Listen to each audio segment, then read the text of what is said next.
Hi guys, day 8 of 50 days challenge. మనం coding నేర్చుకునేటప్పుడు any language like C++, Java, Java script, Python, మనం ఏ language నేర్చుకున్నా కూడా practice అనేది చాలా ఇంపార్టెంట్.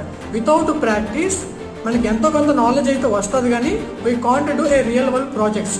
ఎందుకంటే మనకి ఫంక్షన్స్ ఎక్కడ యూజ్ చేయాలి, లూప్స్ ఎక్కడ యూజ్ చేయాలి, కండిషన్స్ ఎక్కడ యూజ్ చేయాలని మనకి తెలియదు.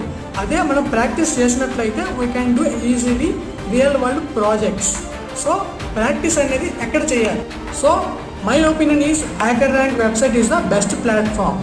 ఇందులో ఫ్రీగా కోడింగ్ ప్రాబ్లమ్స్ అనేవి మనం ప్రాక్టీస్ చేసుకోవచ్చు. అండ్ మెయిన్గా ఇందులో beginner level to advance level వరకు అన్ని కోడింగ్ ప్రాబ్లమ్స్ కూడా ఉంటాయి. మీరు బిగినర్ నుంచి స్టార్ట్ అయ్యి అడ్వాన్స్ వరకు వెళ్ళినట్లయితే మీరు మీ సొంతంగా కోడింగ్ ప్రాబ్లమ్స్ కానీ లేదంటే రియల్ లెవెల్ ప్రాజెక్ట్స్ కానీ మీరు సొంతంగా చేయగలుగుతారు. So my suggestion